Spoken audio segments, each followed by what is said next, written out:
Jennifer, but the modern-day product is very difficult. Dutch gin is a thick, rich, and very full, whereas London dry gin is a very fresh, dry and light. It can be made of any spirits, alcohol of at least 96% of volume. This spirit is a base of either grain or molasses and has no flavoring from gin, comes from botanicals. These vary from a producer and are regarded as much of a trade secret. Ah, where does gin came from?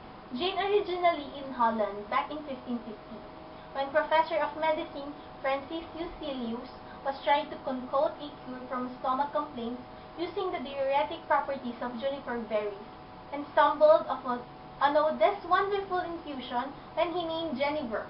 It soon became popular as an approachable alcoholic drink. Ah, by the way, did you know what are the contents of gin? All gins include juniper and other botanical including coriander, lemon peels, cinnamon, nutmeg, orange peel, angelica, and cardamom, to name but a few. Typically, fine gin contains between 6 to 10 botanicals. Oh, Angie, did you know that gin and tonic originally was put together as an anti-malaria concoction in colonial India? Oh, really? Now I know what a gin is.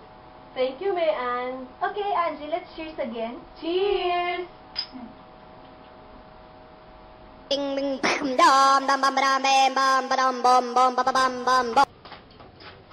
How is gin made? In order to make gin, we need to combine these three main building blocks through a process called distillation. The basic principles of distillation is based on the fact that two different liquids like spirit and water have different boiling points. Essentially, this is a separation technique. The water boils at 100 degrees Celsius, and the spirit, also known as ethanol, boils at a slightly lower temperature of 78-50 degrees Celsius.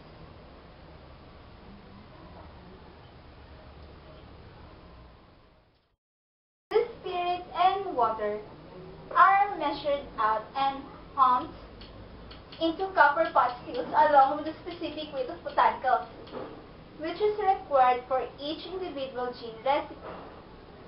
The botanicals are allowed to steep in the spirit and water mixed prior to heating the copper still, which helps awaken the wonderful flavors from the botanicals.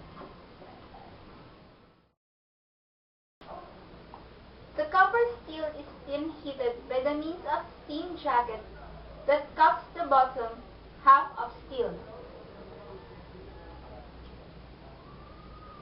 Once the temperature inside the steel reaches 78-50 degrees Celsius, the ethanol will start to boil. As the ethanol boils, the vapor will rise up the neck of the steel, and as it does, it will take with the different flavors from the botanicals, which are inside the steel. When the vapor rises up, it will continuously flow to the swan neck of the steel until it reaches up the distillation equipment called condenser. Of course, the various flavors from our botanicals are not all removed at the same time, and so the distillation still continues until the right amount of flavors are removed. This provides each gin with its own unique aroma and taste profile. It's important to understand that the mixture of botanicals used is an integral part of any gin recipe, and so will be closely guarded, secretly, known only by a few individuals. The best part of the distillation is the middle part, often referred to as the hearts. This is what we usually use for bottling. The start known as heads and the ends known as tails of the distillation are discarded as they are not considered pure and clean enough for consumption and is sent to the think tanks.